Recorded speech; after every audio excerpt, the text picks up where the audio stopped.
Me elame ajastul, kus inimesed maksavad tuhandeid eurosid detox-kuuride, biohäkkimise seadeldiste ja terapeutiliste masinate eest. Paradoks on aga selles, et üks kõige tõhusamaid, teaduspõhisemaid ja odavamaid biohäkke on olnud meie esivanemate käeulatuses kogu aeg.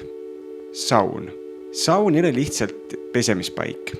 Skandinaavias ja Eestis on saun olnud tervisetempel juba sajandeid. Koht, kus sündisid lapsed, kus raviti haigusi ja kus vaikuses sündis rahu. Ka roomlastel ja türklastel oli oma versioon, termid ja hamammid, kuumuse ja veerituaal, mis ühendas keha ja vaimu. Mis toimub kehas kuumaga? Kui kehatemperatuur tõuseb 38-39 kraadini, käivituvad kehas samad mehhanismid, mis treeningul. Veresooned laienevad, pulss tõuseb ja südamekoormus suureneb umbes sama palju kui mõõduka jooksu ajal. Kuumašokivalgud hakkavad tööle. Need kaitsevad rakke kahjustuste eest ja aitavad kehal taastuda. Põletikumarkerid ja oksüdatiivne stress vähenevad, mis omakorda aeglustab rakkude vananemist. Mõned uuringud on näidanud, et selline termiline stress võib aktiveerida telomeraasi, ensüümi, mis aitab säilitada telomeere ehk kromosoomide otsi, mis määravad meie bioloogilise vanuse. Teisisõnu, saun ei tee sind nooremaks,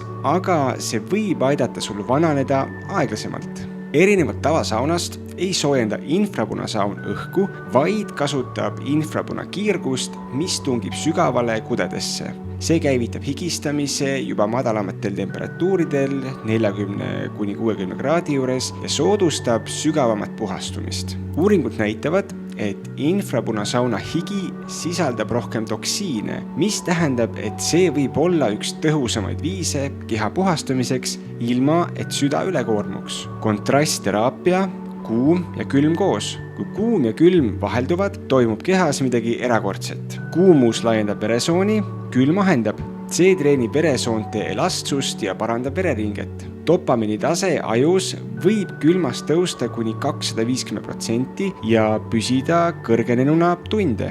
Regulaarne kontrastteraapia tugevdab immuunsust, vähendab stressi ja kiirendab taastumist. Eestis on see osa meie saunakultuurist, nii-öelda põhjamaine tervisesaladus. Oluline on lihtsalt kuulata oma keha ja mitte minna ekstreemsustesse.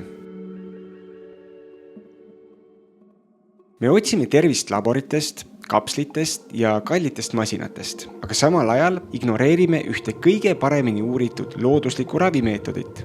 Kuumust. Me maksame spordiklubile, et higistada, aga jätame sauna vahele, sest pole aega. Me ostame detox-mahlasid ja puhastuskuure, kuigi tõenäoliselt keha parim detox toimub 80-kraadises saunas. Ja me räägime nii-öelda biohäkkimisest, just kui see oleks uus teadus. Kuigi meie esivanemad praktiseerisid seda juba sajandeid. Kuumus ei ole lihtsalt füüsiline kogemus. See on meeldetuletus, et tervenemine ei tule peaaegu kunagi väljaspoolt, vaid meie endi seest. Kuumus on iidne ravim, mis ei vaja teadust tõestamaks, et ta töötab. Piisab sellest, et sa tunned seda.